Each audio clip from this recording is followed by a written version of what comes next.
Going to see this movie felt like a big fuck you to all the people that disliked the trailer and tried to start all these controversies around Christopher Nolan's new movie, The Odyssey, because this movie is awesome.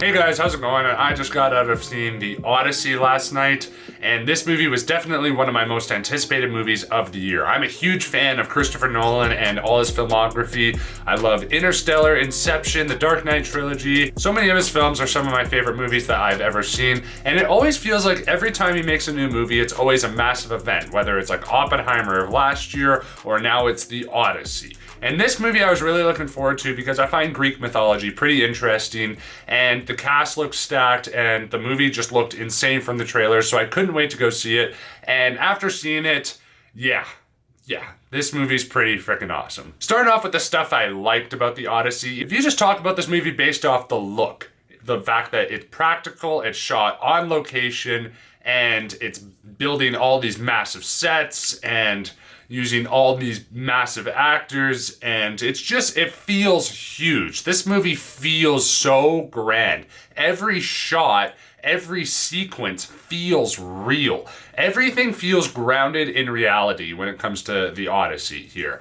There are so many sequences where the movie does get, fantasy-like, but everything feels grounded in reality. So there's scenes that feel beautiful, but then there's also scenes that feel terrifying because you feel the real stakes of these men and everything, and that was just super impressive. There's so many grand shots, and it felt so cool to be transported to a world again. And I honestly haven't felt like this watching the movie since I can really remember. This movie is like an experience. You go to this movie and it feels like a full experience. Like you're watching something, you're like, wow, it just like the look, the music, everything is just so grand and so big and so well done. And it just immerses you into this world. I also have to give props to the sound and music by Ludwig Göransson. This guy is just an incredible composer, and the music in this movie does so much heavy lifting during some sequences, and it's incredible. The bass drops, everything, the surround sound, it's just does so much building for all of these sequences. It goes from this beautifulness, and it can be terrifying at times, and it can be somber at times. It was just fantastic. The music in this movie is top notch. If I were to highlight any performances in here, I would say Tom Holland was one that impressed me a lot, because I've always seen this guy play Spider-Man, and I really haven't seen him play much else from Spider-Man, and he just does a really good job at changing his character in this film, and he was a really interesting character. He was super likable, and I really liked him in this movie. It was cool to see him do something different as well. Robert Pattinson was also another standout. He plays this slimy guy, and he's just so good at what he does. I thought he was really great. Matt Damon is, of course, fantastic. Anne Hathaway does a really fantastic job with the emotional sequences in here. John Leguizamo is also really good in this movie, and I didn't really expect that, but he was really fantastic as well. And yeah, the movie is filled with just massive stars, and everyone's giving it great performances, but you have to talk about just these sequences and the scenery and everything. And the fact that this movie has like 2 full-fledged horror sequences that are genuinely, like I was genuinely scared in the theater. The way that this movie builds it up and the music behind it, like the Cyclops sequence that you've seen in the trailers, is honestly horrifying. And it could feel like something out of Lord of the Rings, but it doesn't really have that funness to it. It's like, holy shit, these guys are real, and these guys are in a horrible situation, and how are they gonna get out? And like the Cyclops and the design, the music, the sound design, everything, horrifying. And then there's also another sequence that comes up later in the film. I thought it was a very disturbing and very grotesque sequence, and I was like, holy shit, Christopher Nolan is doing some body horror, which I thought was really, really awesome. And this movie honestly made me want Christopher Nolan to do a horror film. And the way that this movie kind of builds up, like it starts off pretty slow, but as it builds and it goes through this non-linear storytelling where it's jumping back and forth and kind of stuff like that, And it builds and builds and builds to a third act where it's honestly one of the best third acts I've ever seen to a movie ever. There's so much payoff. There's so much build up that is so satisfying once everything comes to fruition. And I just absolutely, absolutely loved the third act of this movie. This movie feels like a full-fledged just experience to see in the theater.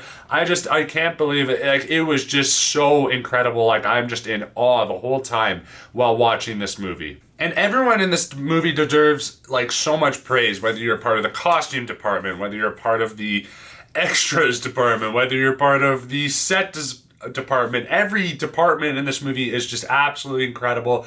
And I just love it. Like, I referenced Lord of the Rings earlier because this movie kind of does feel like you're just being transported to a world again. It has that feeling and that awness to it, which I thought was so incredible. Moving on to the stuff that I was mixed on about this movie. Now, this isn't necessarily something good or bad. It's just something I kind of wanted to address, and that was the controversies going into this movie. Now, you might have not seen this, but you might have.